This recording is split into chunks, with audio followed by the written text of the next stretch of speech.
So I've been doing this series where I talk about different fitness business models and what I like and don't like about them. And today I want to cover the stereotypical commercial gym that most people go to. So this is for you if you own one of these or if you're thinking about opening one. This is my diagnosis of what is correct and what is incorrect about the business model. So I'm going to start with what is right, and that is they're very popular. Most people just want like a generic gym membership to have just in case they need it. And this is really why Planet Fitness ends up winning the battle most of the time, is because it's cheap and it's got everything that, regular gyms have.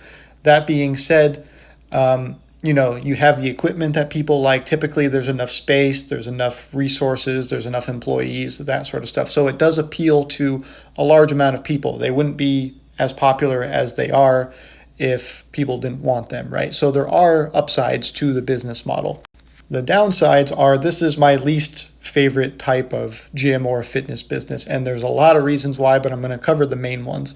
Number one, for the popularity reason that I just said, there's also the other side of that coin, which is it's very competitive. There's gyms everywhere, right?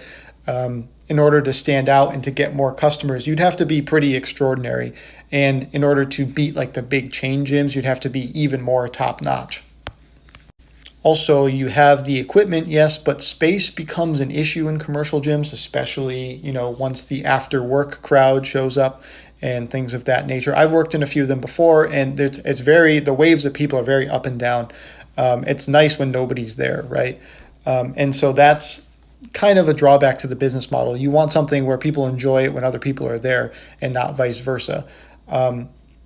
Now, the pricing is also an issue, especially from a gym owner's perspective. The memberships aren't going to save you. Most of the money is made on the personal training, but most gyms want to advertise the membership portion, which is going to make up, their kind of baseline revenue, which is fine, but this is why gyms don't make a lot of money. They barely break even most of the time. This is a real issue, and it's something that's kind of inherent to the business model itself. Next, we have the rent that you're going to have to pay. Unless you own the building, the rent you're going to pay for a commercial gym, because you need the space to hold all the equipment, because that's the style of gym that you're doing, you're going to be paying a lot more in rent. And some of the gym owners that we talk to in high traffic areas are paying $250 per square foot per month or more to rent their gym space, which is insane to me.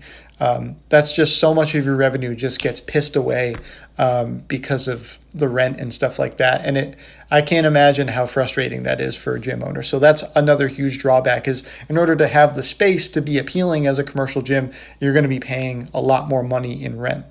In a commercial gym, there are also just other expenses that people don't think about, like payroll, supplies, cleaning supplies for the bathrooms. When I was working at a gym, one of the gyms had this really expensive viricide that they would spray on the equipment so it kills viruses and stuff too. That stuff adds up really a lot more than people think it does. And in a commercial gym, there's just so much of that equipment breaks all the time. So their expenses get out of control very quickly, and that's one of the main drawbacks of it. So this is my least favorite business model. If you're thinking about starting a gym, I would maybe consider starting with like a smaller private studio type of deal first. The commercial gyms it's really low margin. It doesn't always work out well, and the success rate is much lower than those other business models that I've spoken about before.